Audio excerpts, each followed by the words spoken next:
पितरो कमलाक्षो विश्वम्भरो द्विजवरो युगधर्मपालो वन्दे जगत प्रिय करो करुणा सागर। हे कृष्ण करुणा सिंधु दीनबंधु जगतपते गोपेश गोपिका कांत श्री राधा कांत नमस्तुते। तप्त कांचन गौरांगी श्री राधे वृंदावनेश्वरी वृषभान सुते देवी प्रणमामि हरि प्रिया भक्त्या अपराध लक्ष्मी क्षिप्ताश्च कामादि तरंगमाते कृपामयि त्वां शरणं प्रपन्ना वृंदे नमस्ते चरणारविंद वृंदे नमस्ते चरणारविंदम वृंदे नमस्ते चरणारविंदम। श्री कृष्ण चैतन्य प्रभु नित्यानंद श्री अद्वैत गदाधर श्रीवासादि गौर भक्त वृंद। हरे कृष्ण कृष्ण कृष्ण हरे हरे हरे राम राम राम हरे हरे कृष्ण कृष्ण कृष्ण हरे हरे हरे राम राम राम। मैं सबसे पहले मेरे गुरुपाद पद्म नित्य लीला प्रविष्ट ओम विष्णुपाद परमहंस परिव्राजकाचार्य अष्टोत्तर शतयुगाचार्य श्री श्रीमद भक्ति वेदांत शिल नारायण गोस्वामी महाराज जी के अभय चरणारविंद में अनंत कोटि दंडवत प्रणाम करते हुए उनकी कृपा याचना करता हूँ। तदुपरांत नित्य लीला प्रविष्ट ओम विष्णुपाद अष्टोत्तर श्री श्रीमद भक्ति वेदांत स्वामी महाराज श्रील प्रभुपाद जी के चरण सरोज में अनंत कोटि दंडवत प्रणाम। रूपानुगा गुरु वर्ग के चरणों में मेरा अनंत कोटि दंडवत प्रणाम। कथा के श्रोता वृंद, श्रीमद् भागवत कथा, श्रीमद् भागवत कथा का स्थल, श्रीमद् भागवत कथा के आयोजक गण, आप सभी को मेरा यथायोग्य प्रणाम। आप सभी का हार्दिक अभिवादन।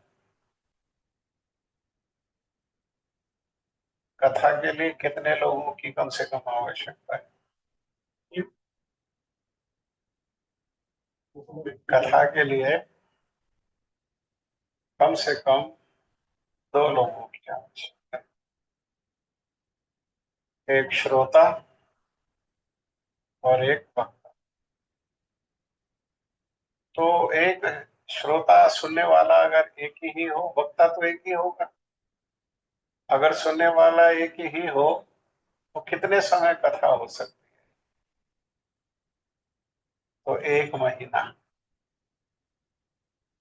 श्रील रूप गोस्वामी पाद जी प्रयाग में अकेले श्रोता थे और वक्ता श्रीमद चैतन्य महाप्रभु, और दोनों के बीच में कितने दिन कथा हुई? 1 महीना लगातार कथा। तो जब हम कथा में आते हैं तो यही विचार करना चाहिए कि ये जो सारी कथाएं हैं इसके लिए है, ये मेरे लिए। और क्योंकि कथा का आयोजन हो ही रहा है और जितने लोग उसका लाभ उठा सकते हैं वो तो अच्छी बात है। जितने भाई समय भी लग रहा है, कथा का आयोजन भी हो रहा है और कहने वाले कथा को कह भी रहे हैं, तो जितने अधिक लोग सुने उतना अधिक लाभ होगा। ये तो एक दृष्टिकोण है, लेकिन कभी भी निराश नहीं होना चाहिए कि आज कम लोग आए हैं और आज ज्यादा लोग आए हैं, या आज मैं अकेले ही हूँ। क्योंकि मेरे लिए ही कथा है, अगर मेरे लिए ही कथा है तो इस बात से कोई ज्यादा अंतर नहीं है कि एक आए हैं, 5 आए हैं या 100 आए। हाँ, कथा के पहले निमंत्रण आदि में चेष्टा करनी चाहिए। लोग है सोए हुए हैं माया की गोद में, खुली आंख से सर रख करके सो रहे हैं।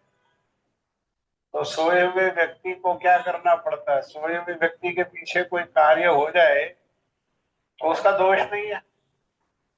क्या करना पड़ेगा? सोए हुए व्यक्ति को जगाना पड़ेगा, झंझोड़ के जगाना पड़ेगा।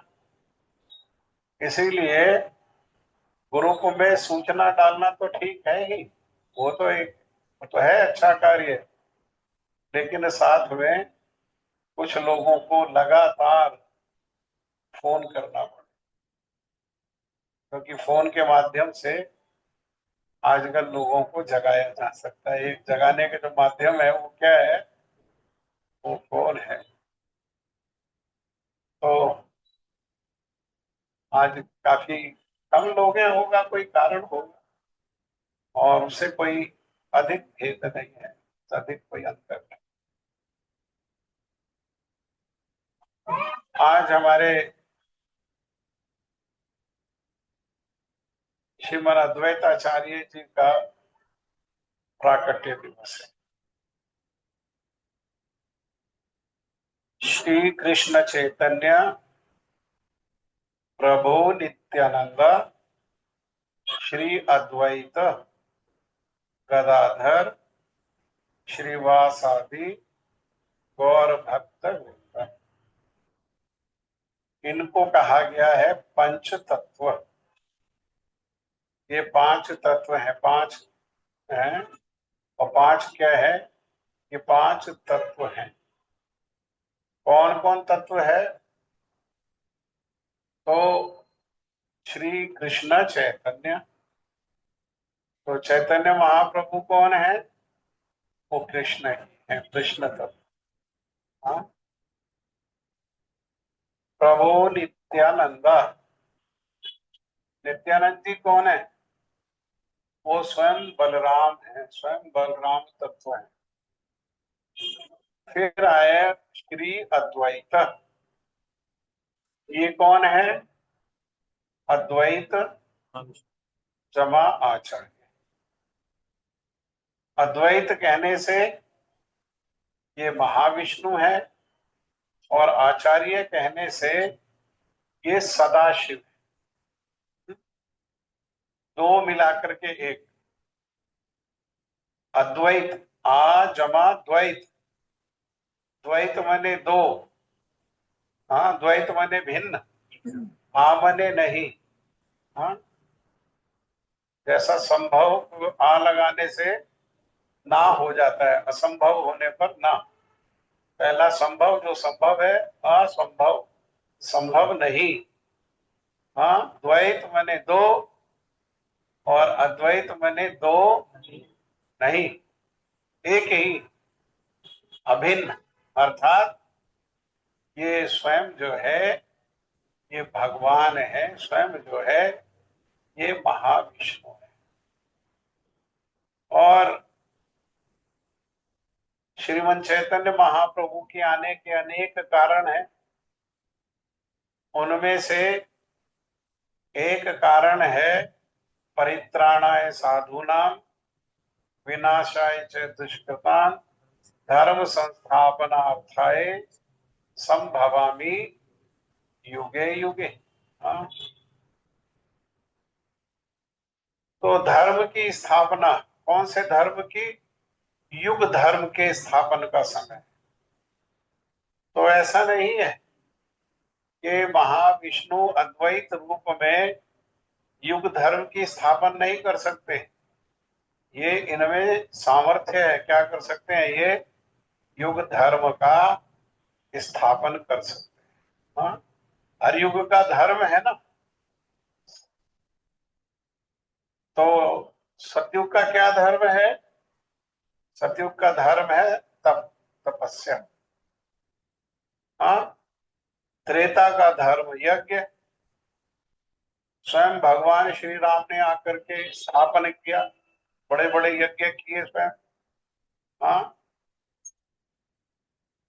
द्वापर में ठाकुर जी का अर्चन पूजन, और कलयुग में हरे नाम, भगवान का नाम। हरे कृष्ण कृष्ण कृष्ण कृष्ण हरे हरे, हरे राम राम राम हरे हरे। तो ये युग धर्म का स्थापन भी कर सकते हैं, लेकिन किया नहीं। और हरि नाम का, भगवान के जो ये सुंदर सुंदर नाम है, षोडशकम नाम नाम कली कलमश नाशनम परतरो ना उपाय सर्ववेदेषु दृश्यते।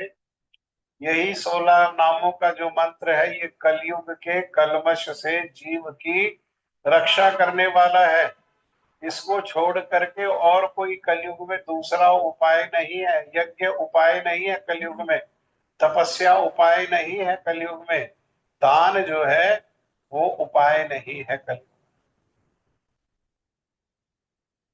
ध्यान उपाय नहीं है कलयुग। क्या उपाय है? एकमात्र भगवान के नामों का संकीर्तन, मिल करके कीर्तन। हाँ, यही एकमात्र जो है उपाय है। इसको छोड़ करके और कोई दूसरा उपाय नहीं। सर्व वेदेषु दृश्यते, सारे वेदों का दर्शन अर्थात सारे वेदों का ज्ञान यही कहता है हरे नाम हरे नाम एव केवलम कलो नास्तेव नास्तेव नास्तेव गतिर अन्यथा। कलयुग में कोई गति नहीं, कोई लक्ष्य नहीं है, कोई लक्ष्य नहीं है, कहीं कोई गति नहीं है। एकमात्र भगवान का नाम, भगवान का नाम, भगवान का नाम।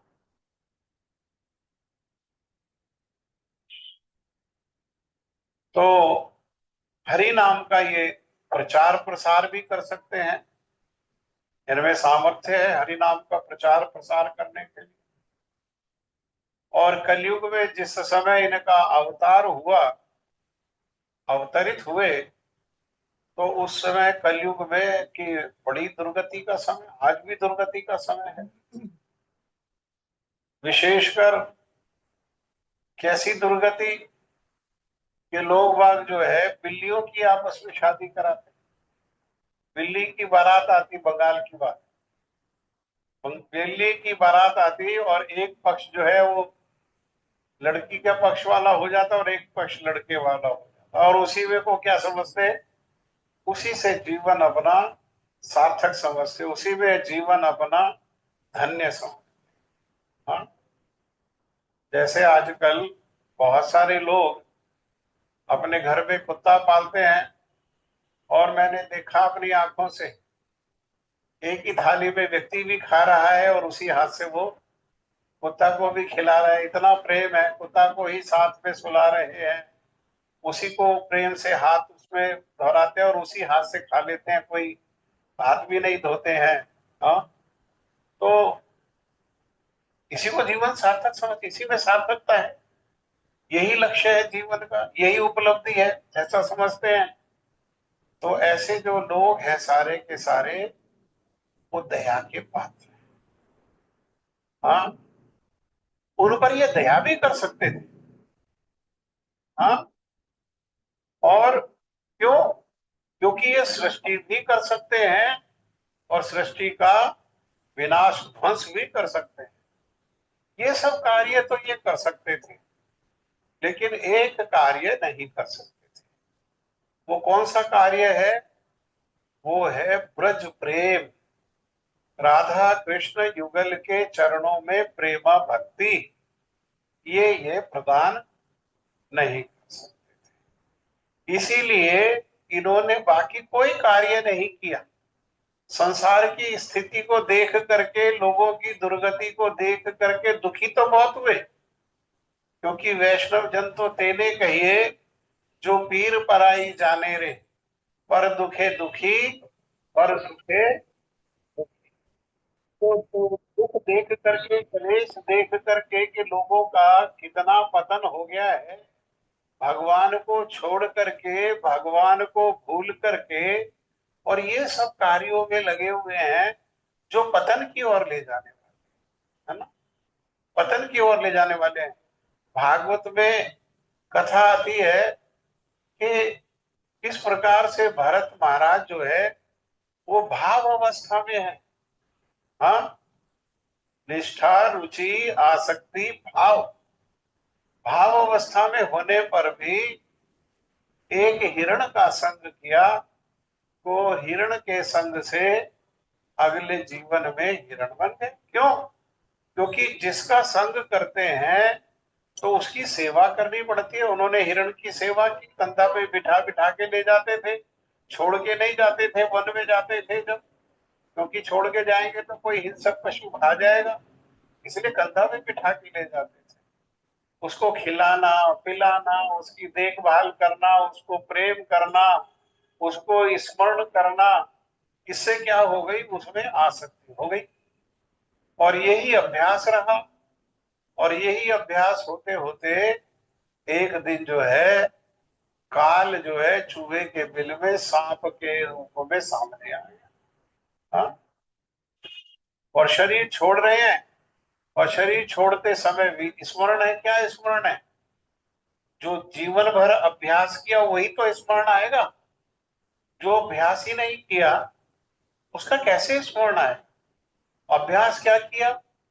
अभ्यास किया हिरण की सेवा का, और हिरण का ही को स्मरण आ गया, तो अगला जीवन भी क्या हुआ, ये स्वयं जो है हिरण बन गए। क्योंकि भगवान ने, श्री कृष्ण ने अर्जुन के माध्यम से हम लोगों के मंगल के लिए उपदेश देते हुए कहा है, यम यम वापी स्मरण भावम त्यजति अन्ते कलेवरम तम तमे वेति कौन्तेय सदा तद भाव भाविता।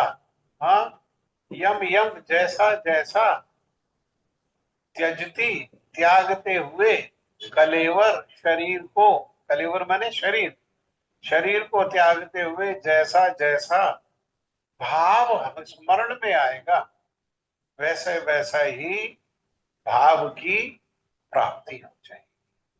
हाँ?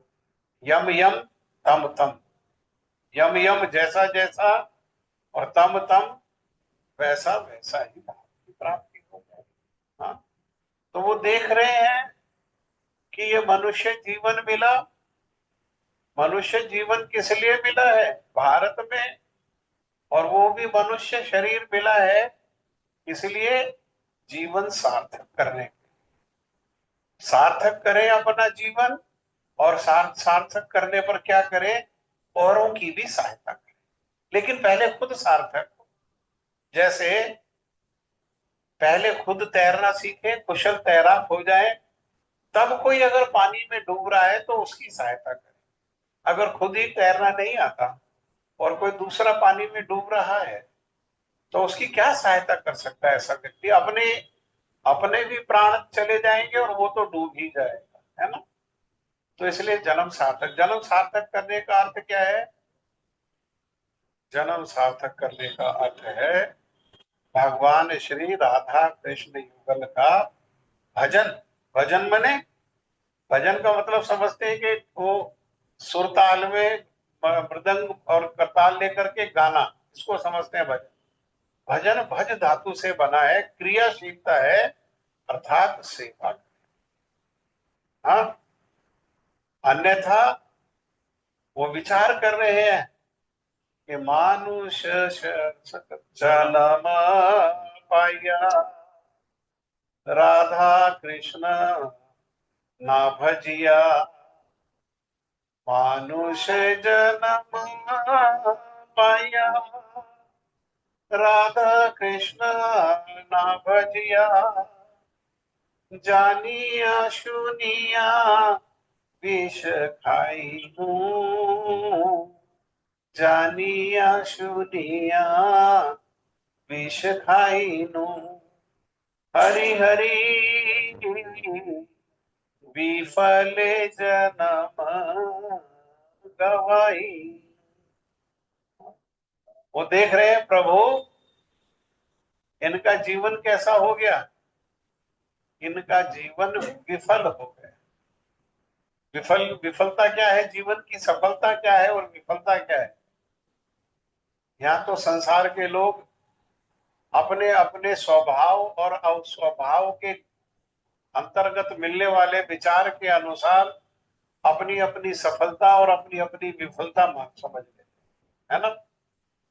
लेकिन वास्तव में सफलता और विफलता क्या है, भगवान का स्मरण ही सफलता है और भगवान का विस्मरण ही, भगवान को भूल जाना ही क्या है, ये विफलता है। इसको छोड़ करके और कोई दूसरी ना सफलता है और इसको छोड़ करके ना दूसरी कोई विफलता। एकमात्र भगवान को स्मरण रखना ये सफलता है।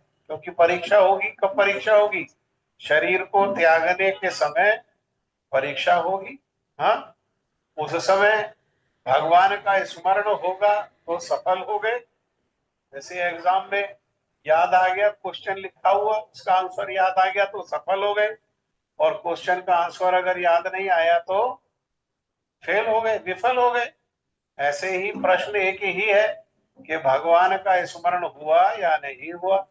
भगवान का स्मरण हुआ तो सफल हो गए, अन्यथा विफल हो गए। तो वो देख रहे हैं कि ये तो कुत्ता बिल्ली के चक्कर में पड़ करके मनुष्य शरीर को लेकर के क्या कर रहे हैं, जानिया सुनिया जान बूझ करके अपने हाथ से स्वयं विष, हाँ, अपने हाथ से क्या कर रहे हैं, स्वयं विष खा रहे हैं। इसलिए उनको बड़ी दया आई, और दया आने के कारण उन्होंने क्या किया, उन्होंने शालिग्राम शिला को लिया, शालिग्राम शिला पर तुलसी दल देते हैं और साथ में गंगा जल देते हैं।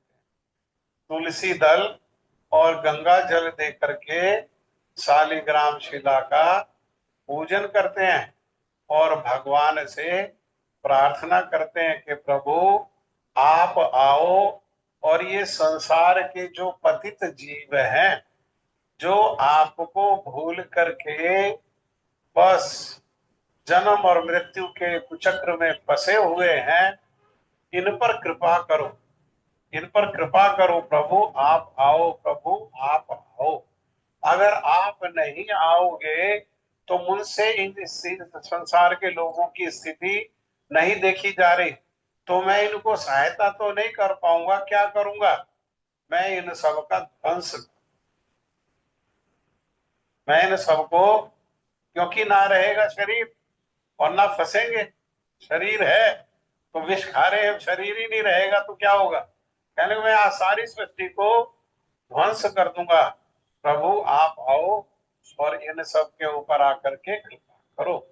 सबके ऊपर कृपा मतलब विशेषकर राधा कृष्ण युगल की सेवा में आप जो है सबको नियोजित।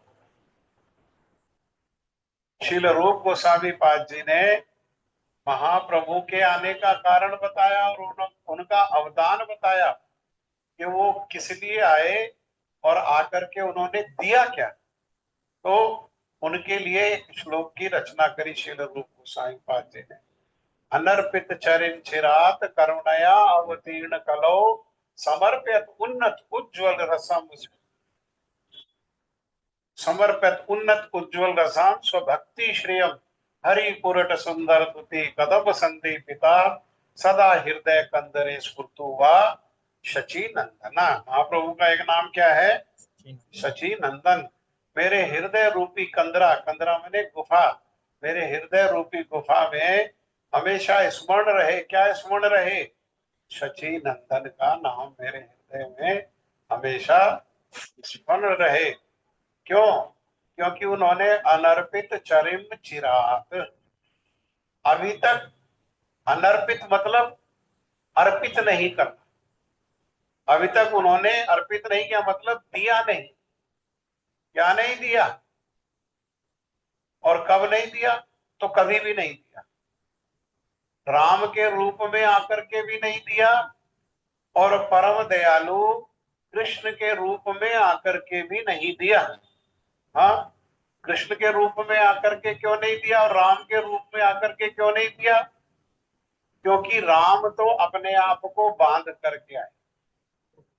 किससे बांध लिया उन्होंने अपने आप को? मर्यादा से बांध लिया। मर्यादा पुरुषोत्तम राम है ना, तो मर्यादा से बांध लिया अपने आप को। क्या मर्यादा है? मर्यादा किस मर्यादा से बांध लिया? रघुकुल रीत सदा चली जाए, प्राण जाए पर है। वचन दे दिया अलग अलग स्थान पर, और वचन देने के कारण बाकी लोगों पर कृपा ही नहीं करी। जैसे उदाहरण के लिए सीता जी से विवाह हुआ और सीता जी का मुख दर्शन किया विवाह के बाद, उस समय कोई भेंट देते हैं तो भेंट स्वरूप एक वचन ही दे दिया। उन्होंने कहा कि देखो, क्षत्रिय राजा एक से अधिक विवाह करते हैं, अनेक विवाह करते हैं।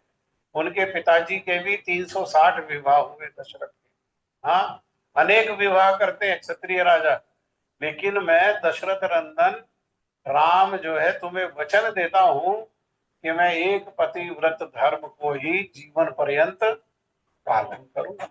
मैं एक से अधिक विवाह, बस आप तुमसे जो विवाह हो गया यही प्रथम और यही अंत।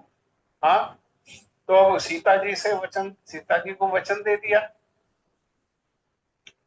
तो सीता जी को वचन देने के कारण शूर्पणखा पर कृपा ही नहीं कर पाई। शूर्पणखा ने क्या कहा? इतना ही तो कहा था कि आप बहुत सुंदर हैं और आपके रूप से मेरा मन आकर्षित हो गया है, और इस कारण जो है मुझे आपके चरणों में सेवा का अवसर दो। मैं अपना सर्वस्व आपके चरणों में समर्पित करती हूँ, और आप मुझे अपने पत्नी के रूप में स्वीकार करो। लेकिन नहीं, भगवान है, भगवान के लिए कुछ असंभव नहीं। भगवान तो सबके पति है ना? है या नहीं है? भगवान सबके पति। किसी को कोई शंका है?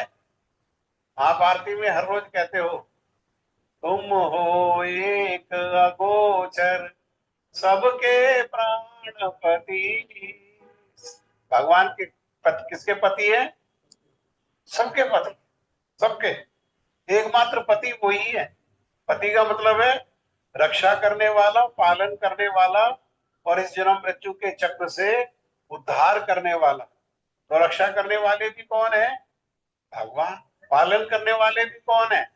भगवान। अरे जो यहाँ ये पति है, ये पति तो अपनी रक्षा नहीं कर सकता, तो किसी की रक्षा क्या करेगा? अपना ही विपरीत समय आ जाता तो अपना ही पालन नहीं कर सकता, तो क्या पालन करेगा किसी का? भगवान ही रक्षा कर सकते हैं, भगवान ही पालन कर सकते हैं, और भगवान ही इस संसार से उद्धार कर सकते। तो मर्यादा में बांध लिया। भगवान तो सबके पति हैं, हाँ, लेकिन अपने आप को मर्यादा में बांध लिया, वचन की मर्यादा में। इसलिए उस राम लीला में शूर्पणखा के साथ न्याय नहीं कर पाए। अरे कोई आकर्षित होकर के भगवान के पास नहीं जाएगा तो और कहां जाएगा? जीव की गति क्या होगी? कहीं कहां जाएगा? भगवान स्वयं तो भागवतम में प्रारंभ में ही कह दिया, अकाम सर्व काम व मोक्ष काम उदारती तीव्रेण भक्ति योगेन यजेत पुरुषम परम। अरे किसी की कामना है तब भी, और किसी की कामना नहीं है तब भी, और किसी की मोक्ष की मुक्ति की कामना है तब भी क्या करना चाहिए? तीव्रेण भक्ति योगेन, तीव्रता से भक्ति करनी चाहिए। तीव्रता से भक्ति करने का अर्थ क्या है? अपना सर्वस्व भगवान को समर्पित करना। जैसे कहते हैं ना आरती में, तन मन धन सब कुछ है तेरा, ये समर्पित करना चाहिए। एक ये और बातें हम कहते हैं, समर्पित नहीं करते हैं, लेकिन यही समर्पण है कि तन भी किसका है? प्रभु आपका। मन भी किसका है? ये भी प्रभु आपकी संपत्ति है, आपका दास है। तो मन को भी इधर उधर नहीं भागना, भगवान का स्मरण करना, स्वामी का स्मरण करना। और जो जो धन है मेरे पास, घर है, कार है, वैभव है, ये भी किसका है? ये भी आपका। अर्थ क्या है इसका? कहने का अर्थ क्या है? अर्थ है तन से भी भगवान की सेवा, मन से भी भगवान की सेवा, और धन संपत्ति से भी भगवान की सेवा, ये कहने का अर्थ है। तो उसने तो सब समर्पित कर दिया, वो तो सब कुछ सर्वस्व कह रही है, प्रभु आपके चरणों में मैं सर्वस्व समर्पित करती हूँ। लेकिन मर्यादा के कारण, हाँ, क्योंकि मर्यादा पूरी लीला कैसी कर रहे हैं? मर्यादा पुरुषोत्तम है भगवान, लेकिन भगवान होते हुए भी मर्यादा पुरुषोत्तम लीला कर रहे हैं, उत्तम पुरुष की लीला कर रहे हैं, लेकिन कैसी? मर्यादित। तब नहीं दे पाए, राम रूप में नहीं दे पाए, लेकिन कृष्ण रूप में तो भगवान है। हाँ, भगवान होकर के अनेकों विवाह किए, 16,108 विवाह किए। हाँ, 8 पटरानियां हैं, 16,100 रानियां हैं, कितना विवाह किया, लेकिन कृष्ण रूप में भी नहीं दे पाए। क्यों नहीं दे पाए? क्योंकि वैश्य के घर में जन्म, वैश्य बने बढ़िया, लाला जी के घर में जन्म हुआ। नंद बाबा कौन है? वैश्य। हाँ, और लाला के घर में जन्म होने का मतलब है तराजू, तराजू लेकर के बैठ गए। और तराजू लेकर के बैठ करके क्या कह रहे हैं? भगवत गीता में कह रहे हैं, यो यथा माम प्रपद्यते ताम तथैव भजाम अहम।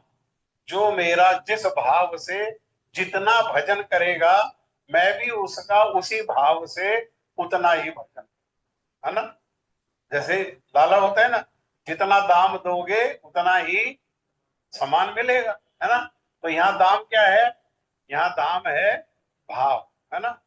हाँ, जिस भाव से जितना मेरा भजन करेगा, उसी भाव से मैं उसका भजन करूंगा।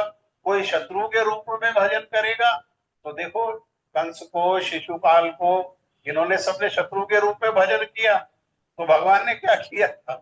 भगवान ने उद्धार कर दिया। शत्रु का जैसा होता है स्वभाव एक दूसरे के प्रति, वैसा कर दिया। और जिन्होंने उनको भगवान मान करके वैसा वैसा व्यवहार किया, उनको उसी तरीके का उन्होंने व्यवहार किया। तो वो दे नहीं पाए, कृष्ण रूप में भी दे नहीं पाए, लेकिन क्या किया? महाप्रभु के रूप में वो महाबदन्याय, नमो महाबदन्याय कृष्ण प्रेम प्रदाय थे। सबसे संसार की सबसे ऊंची चीज क्या है? वो है प्रेम। उस प्रेम को प्रदान करने वाले हैं, इसलिए उनका नाम क्या है? इसलिए वो सबसे बड़े दाता, महावदन्याय माने सबसे बड़े दाता, सबसे ज्यादा दयालु, हाँ, सबसे बड़े दानी। अगर संसार में कोई दानी है तो कौन है? वो महाप्रभु। नहीं, महाप्रभु के रूप में दिया। क्या दिया? हाँ, तब कहा स्वभक्ति श्रियम। हाँ, अपनी भक्ति की श्री, अर्थात वो जो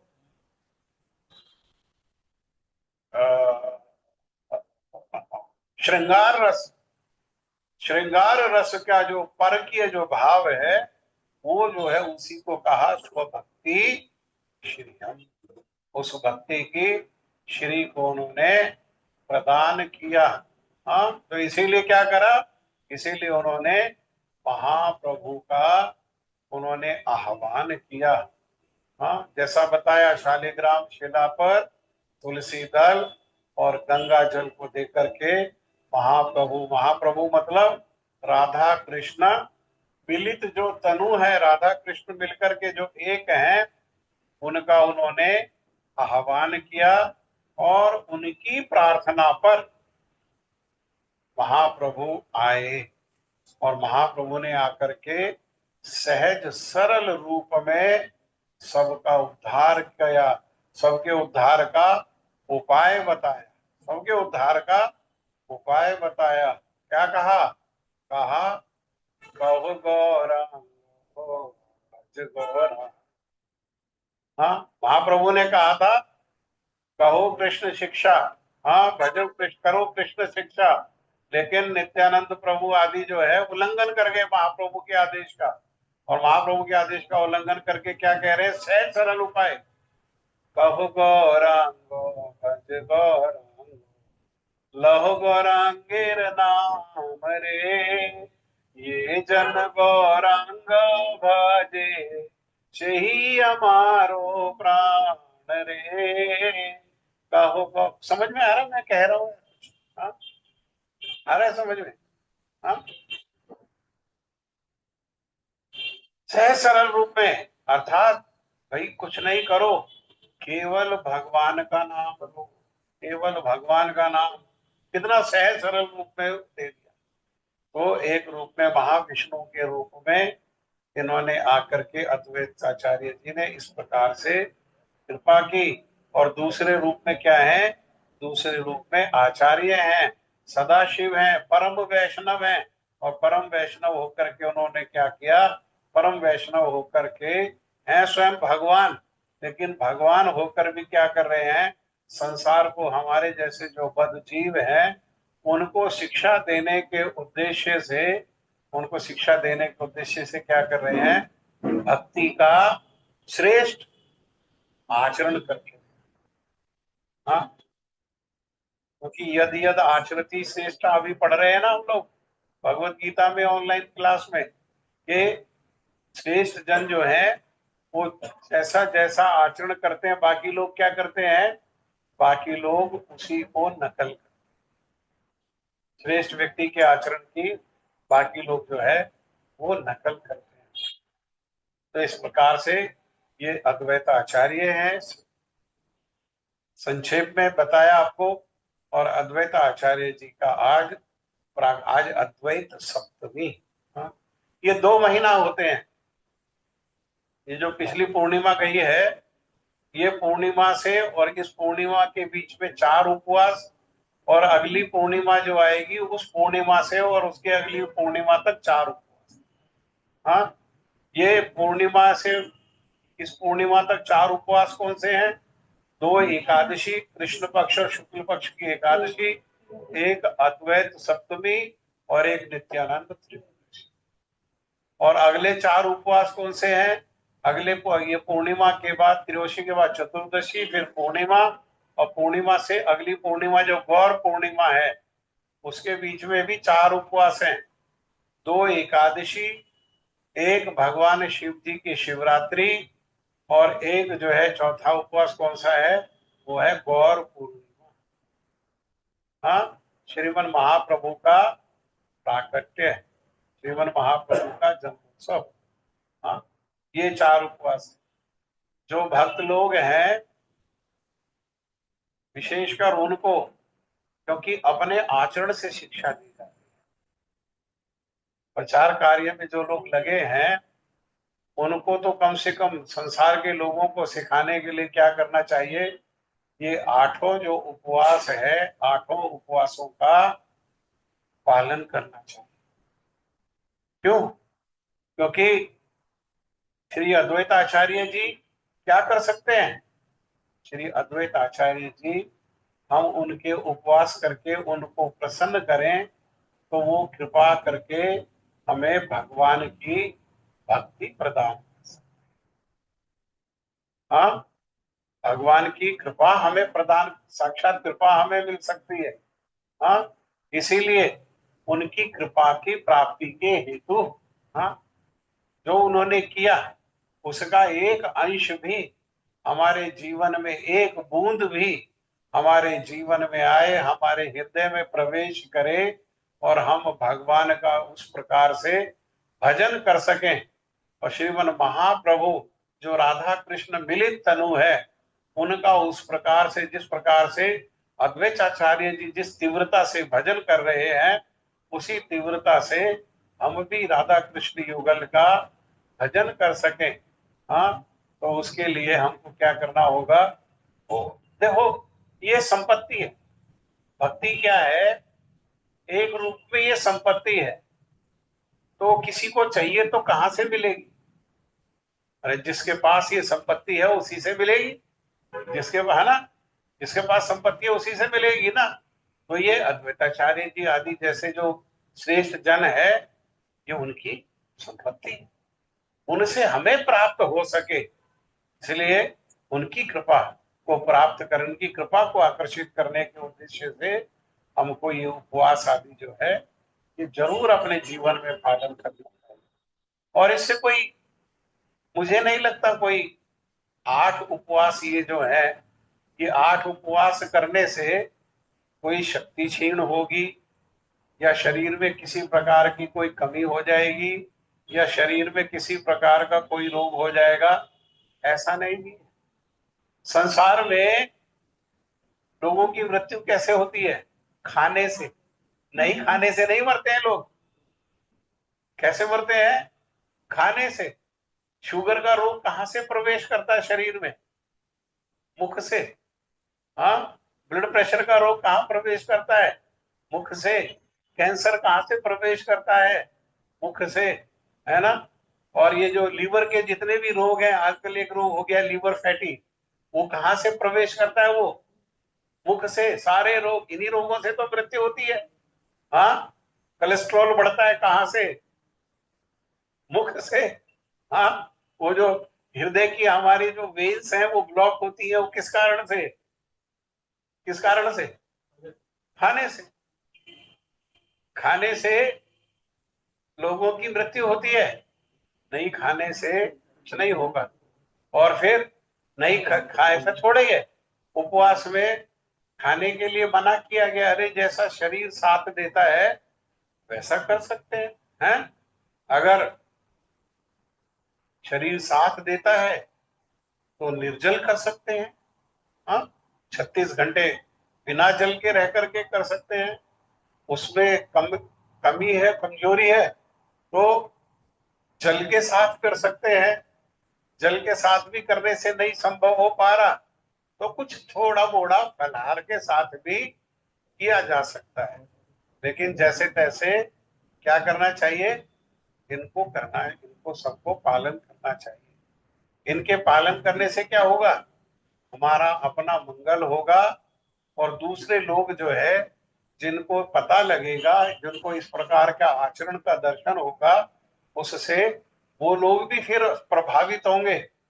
हाँ, आचरण युक्त प्रचार के लिए कहा गया है। आचरण के बिना जो प्रचार है वो कर्म है, वो भक्ति नहीं है। आचरण युक्त जो प्रचार है केवल वही। आचरण युक्त प्रचार दो प्रकार के, क्या हुआ? अच्छा, दो प्रकार के स्पीकर्स है ना। कौन कौन से? एक तो रियल स्पीकर है, और एक होता है प्लेटफॉर्म स्पीकर। हाँ, प्लेटफॉर्म स्पीकर कौन है? प्लेटफॉर्म स्पीकर वो है जो बोलते रहता है लेकिन उसकी बात का किसी को कोई प्रभाव नहीं होता। क्यों प्रभाव नहीं होता? क्योंकि अच्छी भाषा, अच्छी शैली लेकर के बोलेगा तो केवल मन प्रभावित होगा, हृदय पर, उस हृदय को स्पर्श नहीं कर पाएगा। हाँ, वो बात हृदय तक नहीं जाएगी। लेकिन आचरण युक्त होकर के कहने पर वो बात क्या है? हृदय से हृदय को स्पर्श करे। तो इसीलिए आज के दिन में हम श्री अद्वैताचार्य जी से, जो महाविष्णु हैं स्वयं, और एक रूप में स्वयं जो है वो सदाशिव हैं, उनके चरणों में हम लोग प्रार्थना करें कि हमारे जो है, जो उनकी इच्छा है उनकी इच्छा क्या है कि सब लोग भजन करें भगवान का। तो उनकी इच्छा अनुसार वे हम पर कृपा करें और हमारी चोटी पकड़ करके हमें श्री राधा कृष्ण युगल की सेवा में हमको नियोजित कर दिया। अर्थात हम हमारे मन का विरोध करने पर भी वो जबरदस्ती, हाँ, वो हमारे को श्री राधा कृष्ण युगल की सेवा में नियोजित कर। जय श्री अद्वैत आचार्य जी की जय। तदीय प्रकट्य तिथि की जय। प्रकट्य तिथि महामहोत्सव की जय। महोत्सव पालनकारी भक्त वृंद की जय। आप सब भक्तों की जय। निताई गौर प्रेमानंदे।